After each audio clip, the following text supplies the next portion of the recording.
name Castleman, and I go out and I do, $50,000 worth of fraud under that name, that can all be traced back because I'm using that same ID, that same card number. But if I cancel that and I start out with a new identity and it's Joe Johnson or whatever, then that's a completely new thing that's not going to be traced back to me. So I had to have someone that could generate these new IDs for me. So a friend of mine who was already kind of looking into it started to make IDs, and he got pretty good at it. Suddenly, I didn't have to just rely on this one out-of-state crappy ID that I had that I bought from a vendor. I had a local guy that could make local Texas IDs. So phase 2 it was a lot of work. First thing I had to do was drive to an Office Depot or wherever I went to, or Walmart, and I had to go and park about 15-minute walking distance from the place, because the last thing I wanted was my license plates to be caught on camera. Right. So I would park and then I would literally hike or take a taxi to the place. And so then you get there and they're sold out of the $2,000 laptop, and all they have is the $700 laptop. And you're like, shoot, after I sell that for half price to get cash, it's only going to be $350. And this is all afternoon trying to drive out to a different place because I don't want to do it in the place I live. And it's like, shoot, man, I got to the point where I was like, I need to amp up my game a little bit. So my mentor told me, you need a car. What he meant by that was, you need a car that's not traced back to you. Right. That way you can pull right up and park in front and then go in and get what you need and hop right back out and get in your car and then drive to the next store. Let's take a quick break because I want to tell you guys about a special bonus freebie we've put together. We've been getting a lot of email lately about our breakups episode that we did a few weeks back, and a ton of you guys have been putting the tips and advice to good use. So we put together a more detailed set of advice in a free ebook at theartofcharm.com/breakups. It's a bonus we put together in hopes that you guys will spread the love and share it with friends, upload it online, and share it both publicly and privately. So we hope you enjoy it, either for yourself or by helping out a friend in need. So grab the Breakups ebook when you get a chance at theartofcharm.com/breakups. Enjoy, and let's get back to the show. So the first thing I did was I got a car. I went out with my fake ID and I rented a car.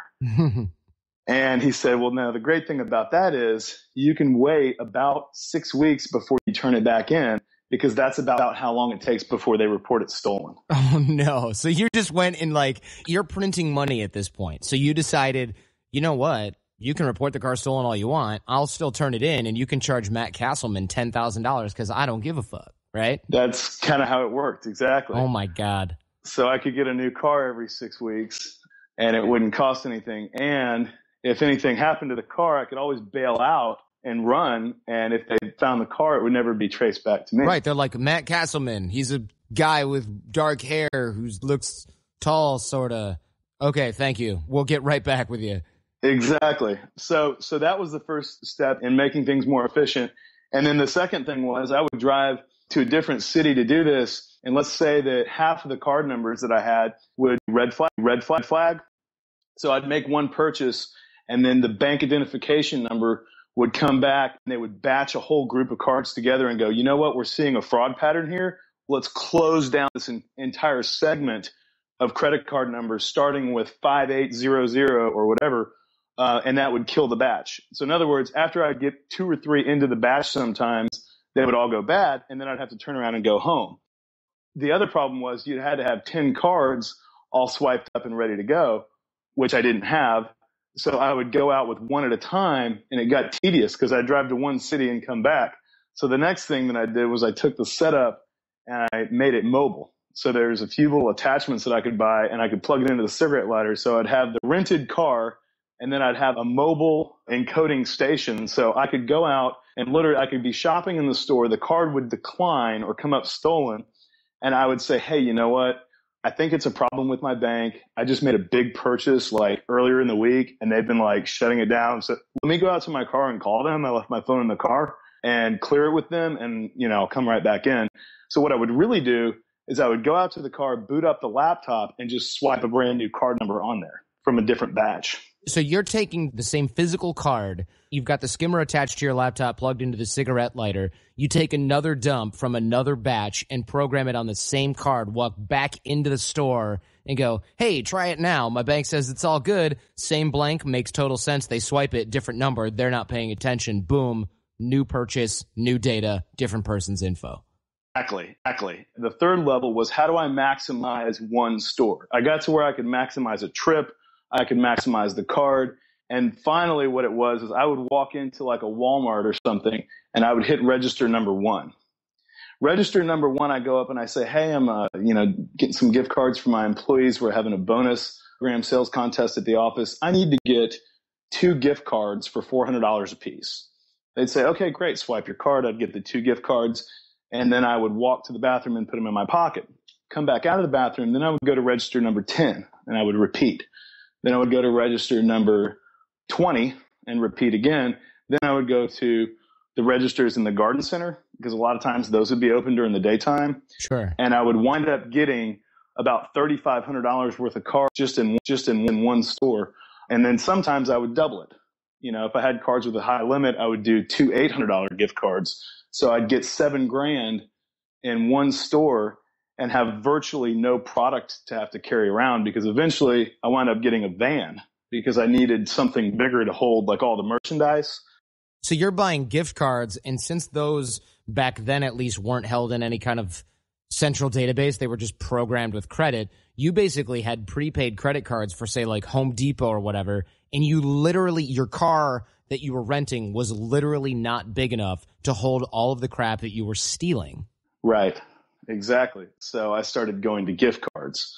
Because you can carry a pocket full of gift cards and there's $25,000, $50,000 in there. Exactly. Yeah. What's the largest you ever had at one time monetarily? It was one of those things where I'd go into the registers at a Home Depot or a Walmart or a place like that, and I would hit them for about $7,000, $8,000. Okay. So it wasn't like $300,000 at one time. No. So fast forward a little bit. I'm doing this in college for kind of on and off for about a year, because I'm blue collar family, raised in a Presbyterian church. Like, I don't have the guts for this kind of stuff. So as I'm getting deeper in and renting cars, my internal conscience is loving me and hating me, because I have this ego that's just going insane, but I'm also just scared batshit crazy.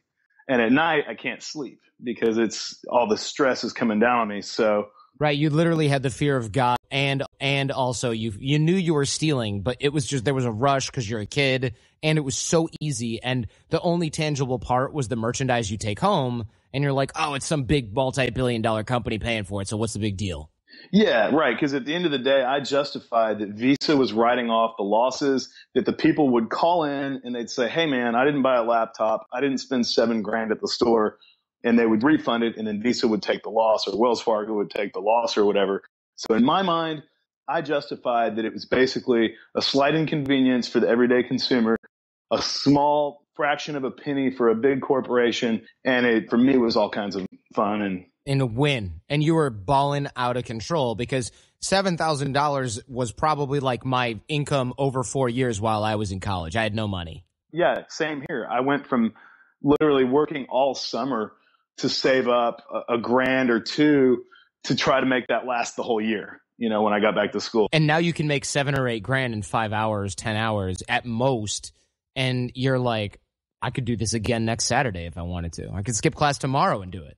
Right, exactly. And so then my mentor is talking about what he's doing, and he's like, what we need to do is start a secret shopper program where you basically have people go in and buy merchandise as a secret shopper and then fill out a survey about the customer service, and you get a group of these guys going for you.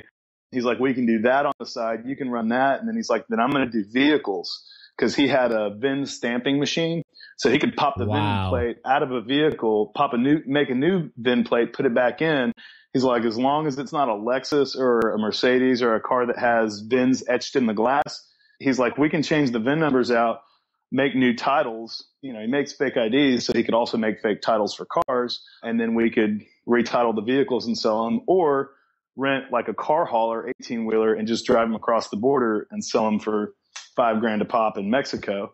Oh my God. So basically you're talking about, instead of like, hey, I carded a laptop, let's buy all my friends drinks at the bar. Now you're talking about, you're going to go and buy cars, put some money down, drive that bitch to a garage, like a chop shop type deal, put new VINs on, drive them to Juarez, and open up shop at some sort of auto dealer that's crooked. And now you're talking about making $100,000 in a couple of weeks versus $8,000 in a weekend.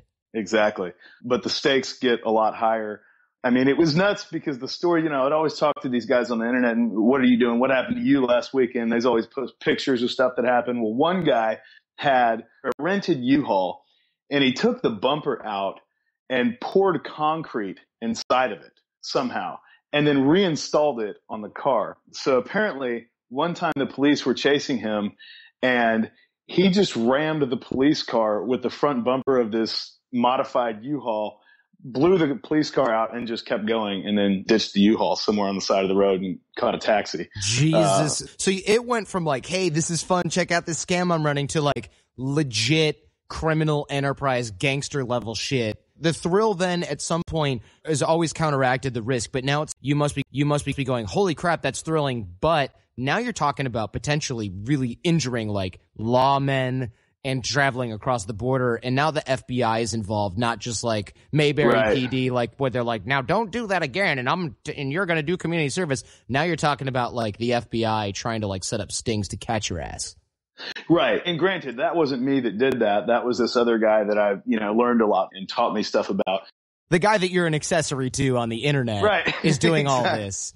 Right. Yeah. The potential business partner that's training me and getting me up to speed and wants me to join forces with him is doing all this. So this is all coming down on me. And what I find is that drinking tends to kind of calm my nerves when I get worked up. It's funny. I'm doing that right now. I was about to say, I need another Scotch. So I start to drink a lot more, and I start to even have a little drink before I'll go out and do a little operation. So before I go into a couple of stores, I'll take a couple of shots. It calms my nerves, pop a breath mint, and off we go. Now that starts to become a problem because now I'm using alcohol to calm my nerves.